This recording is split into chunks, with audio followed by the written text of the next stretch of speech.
Welcome to this episode of the Sports Detective Podcast Show. My name is James Williams, and today Shaquille O'Neal says Joel Embiid will never win an NBA championship with his current attitude. What are we talking about? Well, Tuesday night, Joel Embiid made his regular season NBA debut for this season, and he did not play well. He looked incredibly rusty. He looked out of shape. And Shaq, I believe this is during halftime of that game, just let Joel Embiid have it. Now, the previous 60 seconds of this clip that I'm going to show you, Shaq was, comparing the play of Karl Anthony Towns and Joel Embiid, and was basically saying like, yeah, look at Cat. He's like working hard. He's getting better. And look at Joel Embiid. You're supposed to, basically was like, basically kind of saying like, hey, look at how good Cat's playing. Look how poorly Joel Embiid is playing. And he went ahead here, and this clip I'm going to show you, and, just absolutely roasted him. We'll go ahead and play this video, and then we'll react to it on the other side. In New York, it's a tough city to play, but this was the fear I had for Joel Embiid. You announced arrogantly, I'm not playing back-to-backs, Ernie. I'm not injured, but I'm sore. I come in when I want to come back. Now, when you say things like that, you're supposed to come back with extra energy. 0 for 3, I'd have been 0 for 15. But you know what you ought to say? Hey, Shaq's not playing well, but he's playing aggressive. So the plan that they're having, not working. It's not working. And not only that, I say this respectfully, Joel Embiid will never win a championship until he gets his mind and his attitude right. Okay, there you have it, guys. He said that Joel Embiid will not win a championship until he gets his attitude right. This is something that we've actually been saying on this show for a while, that Joel Embiid and his attitude that he has had for the lack of success for the 76ers over his tenure there, it has always been the blame game. And it's not always Joel Embiid pointing the finger. It might be the organization, it might be the fans, but there's always been a fall guy for the 76ers and for their shortcomings. In 2019, it's like, Kawhi hit the crazy shot. Like, that's, you can't beat that, right? 2020, it's Brett Brown's fault. 2021, Ben Simmons turned into a pumpkin.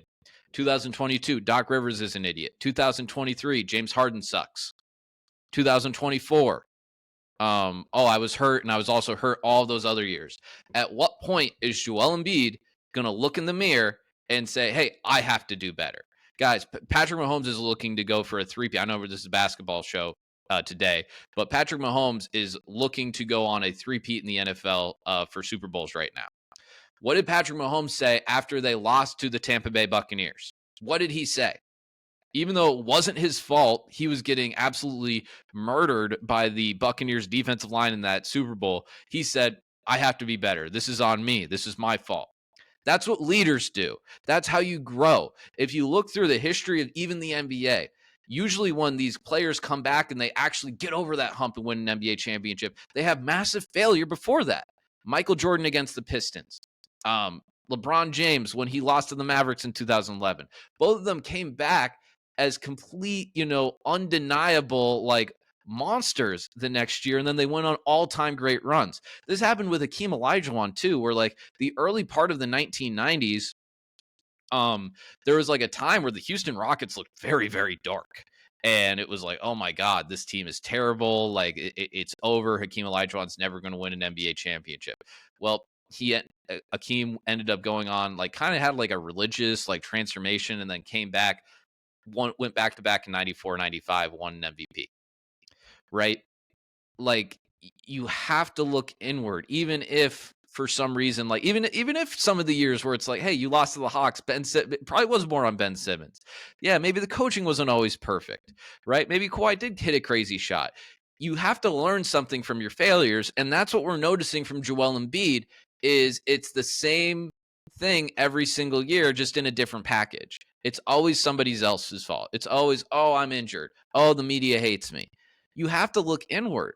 Joel Embiid, you have an incredibly unique body. You are like 300 pounds. You spent the first 2.5 years of your career on the bench because of injuries, right? And that was kind of what Shaq is saying there. It's like, dude, you're doing this load management thing. The whole point of doing a load management is you're rested and you're healthier and you have more energy for playing in these games. Like this, do you guys remember a few years ago when Kyrie Irving what could only play like road games because he didn't want to get the vaccine or whatever? There's like a stretch there where like every time Kyrie would play like a road game, he's playing like once a week. And Kyrie was coming in and dropping like 30 every single game and putting up like insane numbers and was like playing awesome. It was because he was only playing like 1 or 2 games a week when everyone else was playing like 3 or 4. And that should be what Joel Embiid is doing here because he's playing less games than everyone else. He should be coming in, just hit the ground running. You had extra rest because of the suspension that you got for shoving a reporter. You should be coming in super fresh, right? You got like an extra week to rest. And this is the biggest problem with Joel Embiid. He doesn't take care of his body to the way that he should. And that's on him.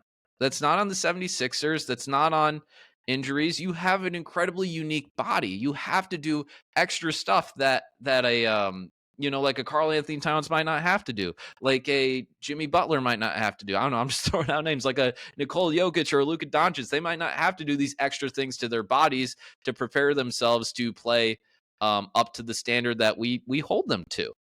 Like I had this too. I'm not a good reader. If you've ever watched the show and you see me try to read tweets or parts of an article, I'm not that good of a reader. I had to do extra work growing up on my reading to become a okay reader. Like I'm still not that good of a reader. It takes me a lot longer to read books or read articles than other people. And I have to work harder for that. I have to write down notes when I'm reading stuff, right? So I can comprehend it better, right? I have to do the extra work because for whatever reason, I'm not good at that. Right? And Joel Embiid, it's the same thing. You have this incredibly unique body. You have to do the extra work. There was a time in Chris Paul's career. It was after the 2019 season. Him and James Harden had the breakup. Chris Paul gets traded to the Oklahoma City Thunder, and we thought Chris Paul's career is over. Chris Paul is 6 foot tall. He is in his mid-30s. If you look at the track records for guys that are 6 feet tall, small guards entering their mid-30s, it doesn't get any better. You know what Chris Paul did? Chris Paul became a vegan. He changed his diet completely. He came back refreshed. I remember I went and saw the Oklahoma City Thunder play in that 2019-20 season before, the world ended when COVID happened. And Chris Paul was by far the best player on the court against, I believe they played the Spurs in that game. And he was absolutely, it looked like prime Chris Paul at 30, 4 years old, 33 years old, maybe.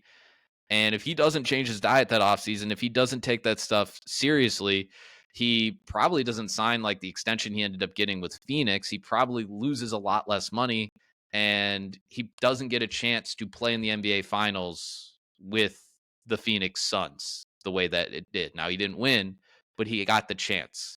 He got to revitalize his career. He got to have a career makeover. And it's because he took off the court stuff seriously.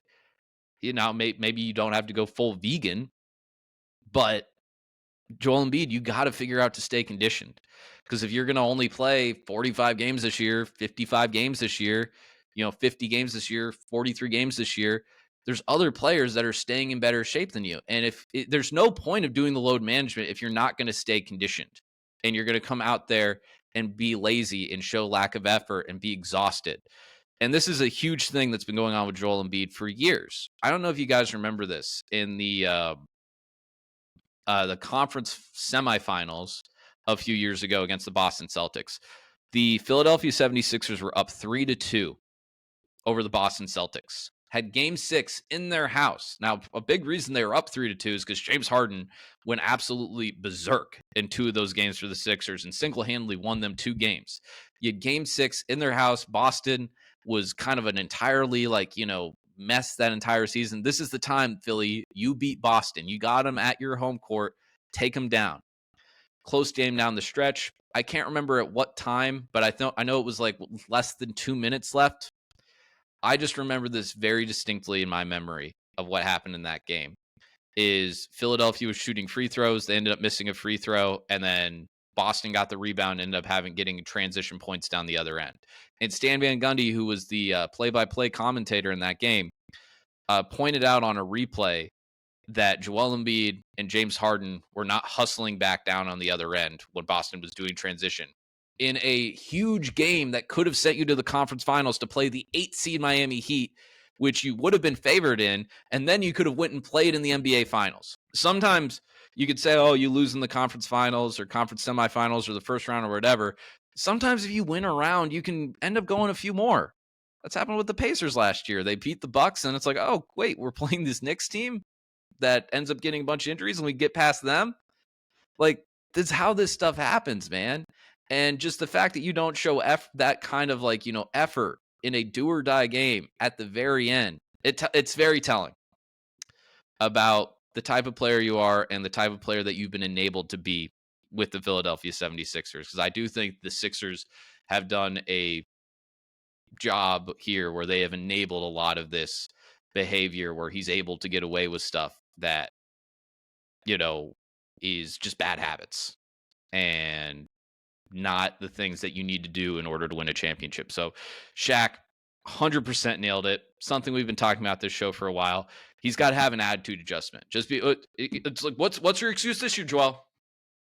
What's your excuse? You got Paul George. You were batting your eyelashes at him on an NBA countdown or whatever during the finals. It's like, and maybe this guy comes over here. That's how we get over the hump. Well, what's your record now? Like 2-10, 2-9, 2-8. Got an uphill battle to climb, man. No excuses. No excuses. All right, that's going to do it. I didn't even bring up the Olympic stuff. I was being nice. That's going to do it for this episode here today. If you liked what you saw here today, please make sure you hit that subscribe button. That is the best way to help a small channel like this grow, and that's how I know that you like this video. Please leave a comment of your thoughts on this video, and then please hit that like button if you enjoyed this video. I'd very much appreciate that too. Feel free to check out other videos on the Sports Detective Podcast channel, and thank you very much for watching. We'll talk to you next time.